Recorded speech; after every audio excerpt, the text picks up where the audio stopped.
First tonight, the masks are finally coming off, finally, even in far-left states like New York and Illinois. But while the mandates are finally coming to an end, there's one weird, bizarre, puzzling exception. In many blue states, children, you know, the ones that have a 0% statistical COVID-19 death rate, that aren't impacted like older people and people with comorbidities, people obese, people with pre-existing conditions, compromised immune systems. Yeah, the least likely people to get seriously ill from COVID, they're still forcing your children to wear masks in school and other public settings. This isn't about science. This is about health. It's not about health or safety either, or the spread of COVID. Democrats, teachers' unions, they are playing politics with the well-being of your children. And the last thing these people want to do is what they keep telling us to do: follow the science.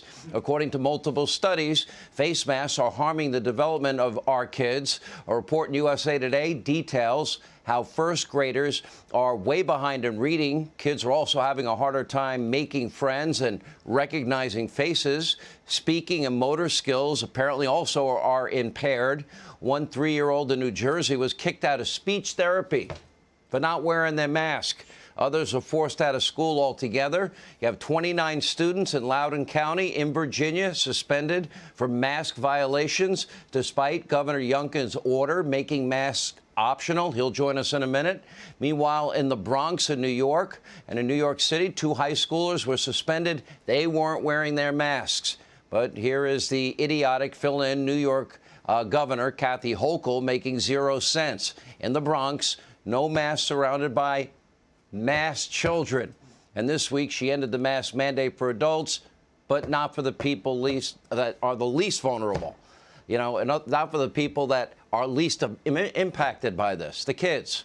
Now, here is wannabe governor of Georgia, or in her mind, still governor of Georgia, Stacey Abrams, and she fully supports all the mask mandates for kids, but she can't be bothered to be a good example and wear one herself because of her age alone. Never mind maybe any comorbidity she may have. Abrams is at a much higher risk for COVID-19 than any one of those kids with their mask on in that room.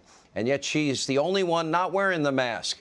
Now, here is a 70-year-old lady, Jill Biden, also no mask, surrounded by kids, all wearing masks. And here is 64-year-old teachers union boss Randy Weingarten, maskless on MSDNC, demanding your kids continue to wear masks. Take a look.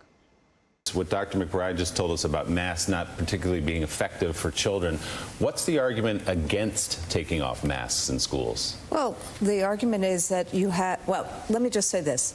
I am in favor of an off-ramp on masks. Right. The real issue becomes, is the spread low enough so that there's no dissemination or transmission in schools? Now, don't forget, Randy Weingarten was an advocate of virtual learning and has been for a while. For months, she tried to keep schools closed. And Randy Weingarten doesn't give a rip about the well-being of your kids. And meanwhile, the always honest, always trustworthy, always consistent, you know, I knew all about the funding of the Wuhan virology lab, but I'm lying about it. Dr. Anthony Fauci and Dr. Rochelle Walensky also want to make sure that your kids stay masked at all times. Forget the science. Take a look. We understand what governors are saying. We also want to make sure that people are safe, and that the CDC has not amended our guidance right now. We continue to recommend masking in schools for everyone. We continue to recommend masking in public indoor settings in areas of higher substantial transmission, and that right now is everywhere in the country. What are your thoughts on children, first of all, needing to wear masks at school, and what do you think about the possibility we're going to be able to lift? Well, certainly there will come a time, hopefully sooner rather than later, when we will be able to lift the mask mandate in general, including to schools, but we're not there yet. I am so sick of hearing his voice, seeing him on TV. He's been wrong the entire time. And again, children are the least likely to get seriously ill or die from COVID-19. That doesn't matter to the so-called experts, because the experts don't really care about real science, only convenience science or risk analysis or common sense. None of that applies. They only care about optics. My prediction, in a few days, maybe a few weeks, they will suddenly recommend masks are no longer needed. They will say the science has magically changed. when in reality, it's going to be public opinion that changes in an election year, and their power is the only thing that will change their mind and clinging on to that power. Now, we are already seeing this at Fake News CNN. They have a top so-called medical expert. Her name is Dr.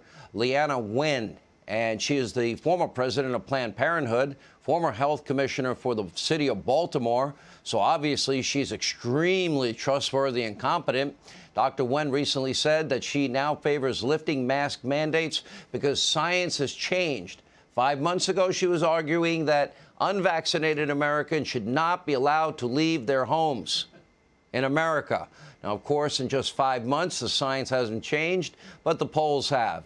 And a new Republican governor was elected in the Commonwealth of Virginia after promising to end draconian COVID-19 mandates and empowering parents and letting them decide. After he was sworn in as governor, Governor Youngkin began implementing his campaign promises. And for the simple act of fulfilling his popular proposals that got him elected in a purple to blue state, that is Virginia, many on the left are vilifying Youngkin. Now, the Washington Post, you can check it almost every day. They smear him now nearly on a daily basis for no logical reason except they hate anybody that's conservative. Jim Acosta quivered as he announced that Glenn Youngkin was turning Virginia into a Soviet-style police state by making masks optional. Liberal school boards in Northern Virginia defied Youngkin's executive order on masks, sending maskless students apparently home and, trying to stick it to the new Republican governor. Now, these Democrats are playing political football, but the people they're playing football with are your kids. Thankfully, they're losing. The Virginia Senate, by the way, controlled by Democrats, they just voted to end the mask mandates in schools by a whopping margin of 29-9. As Youngkin stated, quote, "This vote shows that school boards are attacking their own students. They're stunningly detached from reality, and it's time to put kids first and get back to normal." Hey, Sean Hannity here. Hey, click here to subscribe to Fox News YouTube page and catch our hottest interviews and most compelling analysis. You will not get it anywhere else.